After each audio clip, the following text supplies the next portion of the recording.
Hello नमस्कार दोस्तों। देखिए, हम ये पदार्थ की अवस्था को कंप्लीट कर दिए थे और परमाणु संरचना शुरू किए हुए थे। परमाणु संरचना में अभी एक ही लेक्चर बनाए हैं, अभी इसमें एक ही वीडियो हुआ है और जो हमारे चैनल पे सब आपको अपलोडेड मिल जाएगा। और आगे हम इसी को कंटिन्यू करते हैं। परमाणु संरचना में ये थोड़ा सा बड़ा टॉपिक है, इसमें बहुत अधिक क्वेश्चन है, तो हम इसको शुरू करते हैं और अच्छे से इसका एक्सप्लेनेशन के साथ करते हैं। चलिए स्टार्ट करते हैं। क्वेश्चन है, किसी पतली पन्नी किसी पतली स्वर्ण पन्नी से अल्फा कण का प्रकीर्णन किसकी उपस्थिति के का संकेत करता है। कहने का मतलब है अल्फा प्रकीर्णन जब वो पार करते हैं तो किसकी उपस्थिति का उसे संकेत करता, मतलब क्या हमको मिला था।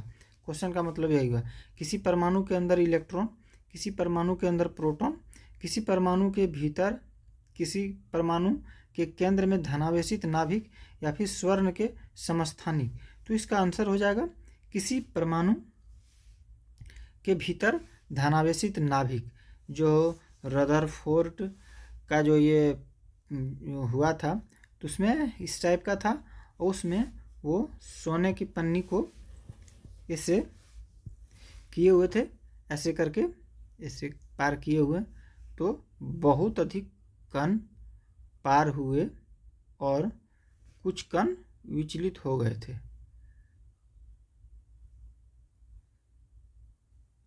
इस टाइप का ये डायरेक्ट हो गया,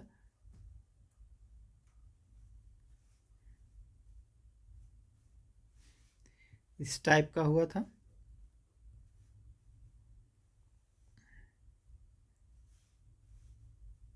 ऐसे इस टाइप का वो सोने की पन्नी से लेके किए हुए थे, जिसमें जो नाभिक जो था, यहाँ पे नाभिक, इसमें क्या हुआ कि यही एक कण डायरेक्ट रिटर्न वापस आ गया और कुछ कण विचलित हुआ।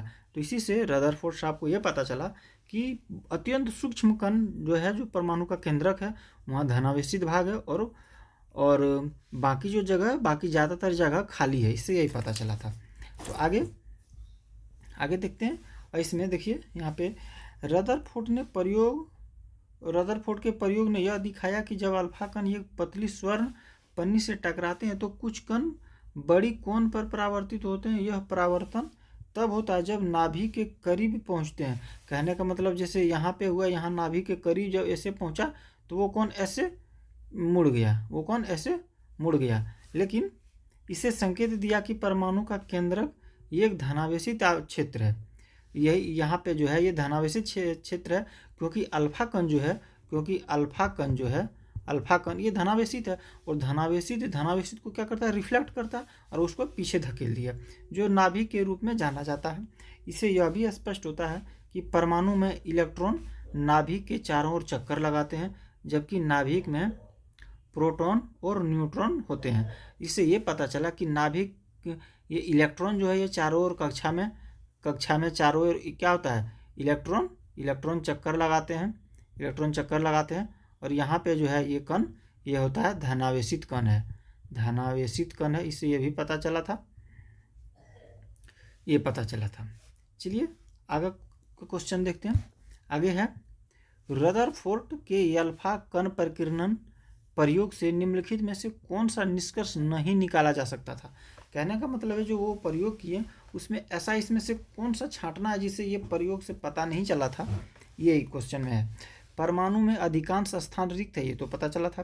परमाणु की त्रिज्या नाभिक की त्रिज्या का लगभग 10⁵ गुना है, यानी कि वो नाभिक बहुत छोटा है, ये तो पता चला था। इलेक्ट्रॉन स्थिर ऊर्जा के विवृति पथ पर गति करते हैं, जिसे कक्षा कहते हैं।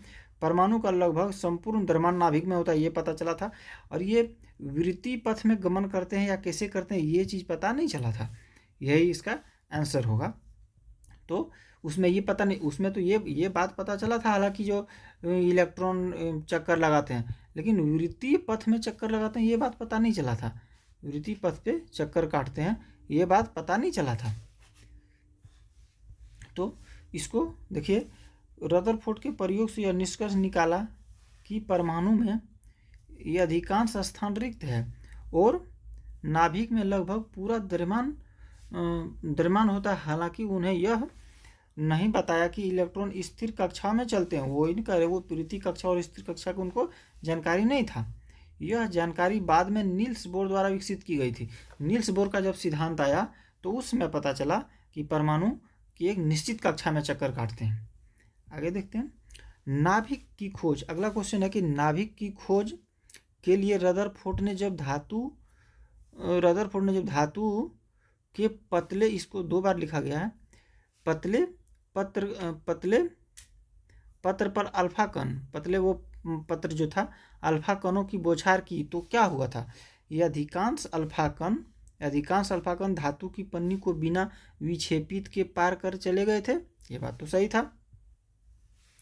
सभी अल्फा कण धातु की पन्नी को बिना विक्षेपित किए चले गए थे। ये अधिकांश अल्फा कण छोटे बनकर विचलित हुए थे, नहीं ये नहीं हुआ था। ये अधिकांश अल्फा कण वापस विचलित हो गए थे, नहीं ये भी नहीं हुआ था। तो कहने का मतलब नाभिक की खोज के लिए रदरफोर्ड ने जब धातु के शीट पे वो अल्फा कण प्रयोग किया तो कणों की बौछार की तो क्या हुआ था? ये अल्फा कण धातु की पन्नी को बिना विक्षेपित के पार करके चले गए। ये क्वेश्चन ये था, सभी अल्फा कण धातु की पन्नी को बिना विक्षेपण के, सभी नहीं होता, सभी नहीं होगा, कुछ तो कण वापस हुआ था, इसीलिए इसका आंसर हो जाएगा ये वाला, अधिकांश, ज़्यादातर, सभी नहीं हुआ था। तो जैसे कि ये वाला हुआ, ऐसे जो हुआ, तो ये जो था ये डायरेक्ट गया और डायरेक्ट वापस आ गया। कुछ ऐसे था, ऐसे गया और ऐसे चढ़ गया, कुछ ऐसे था, ऐसे गया, ऐसे आ गया। लेकिन अधिकांश जो था वो क्या हुआ था? वो पार हो गया था। अब इसमें सभी तो नहीं कहा जा सकता, क्योंकि कुछ कण तो जो मुड़ भी गया था, तो सभी नहीं होगा, अधिकांश होगा। नाभिक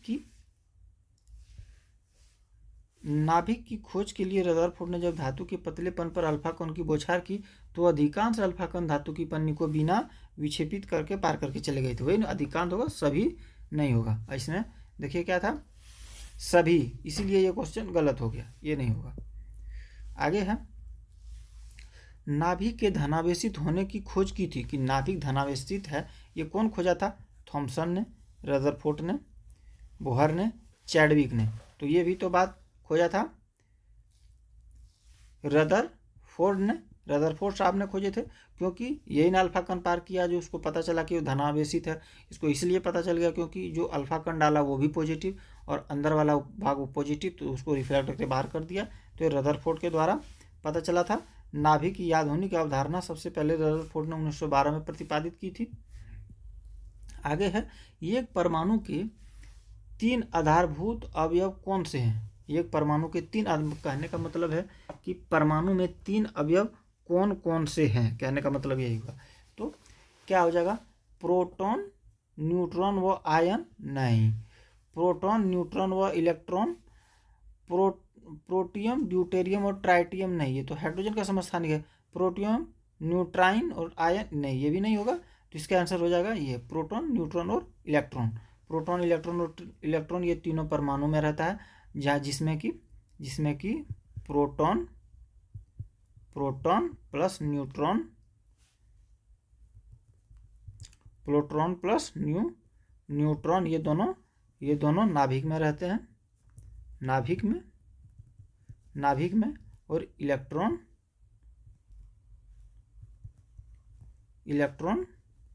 चारों ओर चक्कर लगाते हैं, चारों ओर चक्कर लगाते हैं।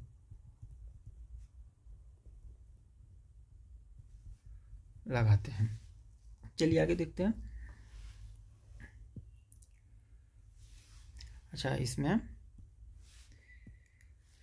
देखिए, परमाणु के नाभिक में क्वेश्चन है, परमाणु के नाभिक में कौन से मूल कण होते हैं? परमाणु के नाभिक में मूल कण कौन से होते हैं? इलेक्ट्रॉन और न्यूट्रॉन, इलेक्ट्रॉन व प्रोटॉन, प्रोटॉन व न्यूट्रॉन, केवल इलेक्ट्रॉन। तो यहाँ पे क्वेश्चन देखिए, परमाणु के नाभिक में लिखा हुआ है, तो परमाणु के नाभिक में प्रोटॉन और न्यूट्रॉन यही दोनों रहते हैं, बाकी इलेक्ट्रॉन ये सब तो नहीं होता है। तो इसका आंसर हो जाएगा प्रोटॉन और न्यूट्रॉन। देखिए, नाभिक परमाणु के मध्य स्थित धनात्मक विद्युत आवेश युक्त अत्यंत ठोस क्षेत्र होता है। नाभिक नाभिकीय कणों प्रोटॉन तथा न्यूट्रॉन से बने होते हैं। ये इस टाइप का होता है। यहाँ पे हो गया नाभिक। नाभिक जो है ये नाभिक, इसमें प्रोटॉन होता है और न्यूट्रॉन होता है, और इलेक्ट्रॉन नाभिक में नहीं होता है, ये चारों ओर चक्कर लगाते हैं। ये है। चलिए आगे देखते हैं। परमाणु में कौन से मूल कण समान संख्या में स्थित होते हैं? कहने का मतलब परमाणु में कौन दो मूल कण है जो कि समान संख्या में रहता है? तो क्या प्रोटॉन और न्यूट्रॉन समान संख्या में रहता है, या फिर इलेक्ट्रॉन प्रोटॉन रहता है, या फिर न्यूट्रॉन और इलेक्ट्रॉन रहता है, या इलेक्ट्रॉन प्रोटॉन और न्यूट्रॉन रहता है? तो समान संख्या में अगर बात की जाए तो इलेक्ट्रॉन और प्रोटॉन रहता है, इलेक्ट्रॉन और प्रोटॉन रहता है। इसका आंसर हो गया इलेक्ट्रॉन और प्रोटॉन। देखिए जितना इलेक्ट्रॉन होता है, उतना ही प्रोटॉन होता है, उतना ही प्रोटॉन होता है। और ये हो गया, और जितना प्रोटॉन होगा उतना ही उसका एटॉमिक नंबर हो जाएगा, एटॉमिक नंबर हो जाएगा।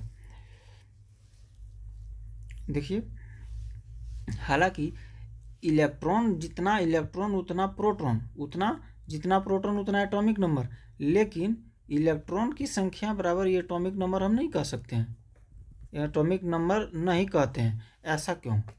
ऐसा इसलिए क्योंकि अच्छा एक चीज़, हाँ, अगर उदासीन परमाणु की बात की जाए, तो फिर इलेक्ट्रॉन का संख्या बराबर एटॉमिक नंबर हो जाएगा, लेकिन अगर उदासीन नहीं, अगर उसमें आयन हो जाता है, तो आयन जैसे उस पर चढ़ता है, या अगर पॉजिटिव आयन चढ़ जाए या फिर उस पर नेगेटिव आयन चढ़े, उससे क्या होता है कि इलेक्ट्रॉन का ही आदान प्रदान होता है, आदान प्रदान। इसीलिए हम प्रोटॉन की संख्या बराबर एटॉमिक नंबर कहते हैं, एटॉमिक नंबर। इलेक्ट्रॉन की संख्या बराबर एटॉमिक नंबर नहीं कहते हैं, इसीलिए। चलिए आगे देखते हैं। अच्छा इसका एक्सप्लेनेशन, परमाणु में इलेक्ट्रॉन व प्रोटॉन नाम के कण समान संख्या में होते हैं, उनके उपरांत न्यूट्रॉन नाम विद्युत भरित इसमें लिखा हुआ है, उस पर कोई चार्ज नहीं होता। कण अनियमित मात्रा में रहता है, उनका वो नहीं है। यदि परमाणु में से इलेक्ट्रॉन यहाँ होना चाहिए कम हो तो वह आयन में परिवर्तित हो जाते हैं, ये होगा। चलिए आगे देखते हैं।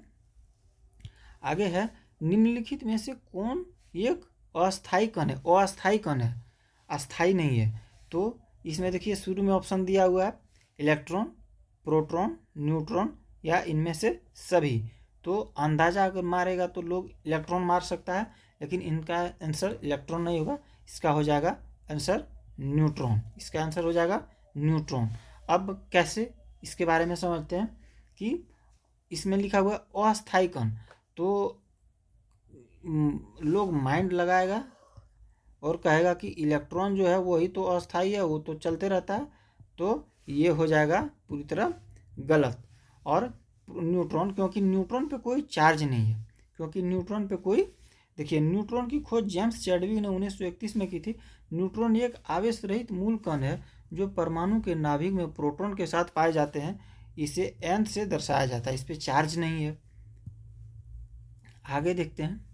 निम्न में देखिए अगला क्वेश्चन है, निम्न में कौन सा एक आवेश रहित कण है? आवेश रहित मतलब उस पर आवेश नहीं है, इलेक्ट्रॉन है, प्रोटॉन है, न्यूट्रॉन है या फिर पॉजिट्रॉन है। तो इसका आंसर हो जाएगा, देखिए इलेक्ट्रॉन पे तो माइनस में चार्ज रहता है, इस पर तो प्लस में चार्ज रहता है, इसी पे कोई चार्ज नहीं रहता, इस पर कोई चार्ज नहीं रहता, तो आंसर हो जाएगा न्यूट्रॉन। देखिए न्यूट्रॉन एक आवेश रहित मूलभूत कण है जो परमाणु के नाभिक में प्रोटॉन के साथ पाए जाते हैं। जेम्स चैडविक ने इसकी खोज की थी, इसे छोटी n द्वारा प्रदर्शित किया जाता है। चलिए आगे देखते हैं। निम्नलिखित में से कौन सा एक किसी तत्व के परमाणु क्रमांक को सबसे सही निर्धारित करता है? देखिए वही क्वेश्चन अभी जो बता रहे थे आ गया। प्रोटॉन की संख्या, प्रोटॉन और इलेक्ट्रॉन की संख्या, आयनों की संख्या, न्यूक्लियनों की संख्या। तो इसमें हो जाएगा प्रोटॉन की संख्या। यहाँ पे देखिए ऑप्शन में आपका प्रोटॉन और इलेक्ट्रॉन दोनों दिया हुआ है, तो ये नहीं होगा। अभी हम जस्ट इसका हम एग्जाम्पल आपको दिए, इसीलिए क्योंकि इलेक्ट्रॉन अगर दी उदासीन पूछेगा, अगर दी कह देगा उदासीन परमाणु, तो इसका मतलब होता है जितना प्रोटॉन उतना न्यूट्रॉन उतना इलेक्ट्रॉन, उसका मतलब ये होता है, तब हो जाएगा ये वाला आंसर। अगर यदि उदासीन ये वाला अगर यदि टर्म नहीं लिखता है तो इसका आंसर ये होगा। अभी भी इसका आंसर यहाँ पे ये होगा क्योंकि उदासीन टर्म कहीं लिखा हुआ नहीं है, तो प्रोटॉनों की संख्या पे हो जाएगा। हम ये क्वेश्चन आगे वाला भी क्वेश्चन में डिस्कस किए थे। रसायन विज्ञान एवं भौतिक विज्ञान में सभी तत्वों का अलग अलग परमाणु क्रमांक एटॉमिक नंबर है जो एक तत्व को दूसरे तत्व से अलग करता है। उसी पे वो मॉडर्न पीरियोडिक टेबल है। किसी तत्व का परमाणु क्रमांक उसके तत्व के नाभिक में स्थित प्रोटॉनों की संख्या के बराबर होता है और इसको जेड द्वारा प्रदर्शित किया जाता है। किसी आवेश रहित परमाणु पर इलेक्ट्रॉन की संख्या भी परमाणु क्रमांक के बराबर होती है। आवेश रहित, वही जो कहें, आवेश रहित का मतलब होता है उदासीन। आवेश रहित का मतलब होता है उदासीन परमाणु। तो वही यहाँ लिखा हुआ आवेश रहित, अगर उस पर कोई चार्ज नहीं है तो इलेक्ट्रॉन की संख्या भी परमाणु संख्या के बराबर होगी। रासायनिक तत्वों को उनके बढ़ते हुए परमाणु क्रमांक के क्रम में विशेष रीति से सजाने से आवर्त सारणी का निर्माण हुआ है। देखिए अभी जो पीरियोडिक टेबल जो बना हुआ, अभी जो पीरियोडिक टेबल बना है वो अभी जो पीरियोडिक टेबल बना है वो इसी आधार पे बनाया गया है, परमाणु संख्या के बढ़ते क्रम में बनाया गया है। आधुनिक पीरियोडिक टेबल वो बनाया है परमाणु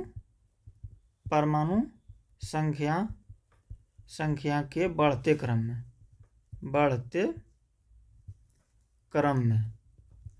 में बनाया।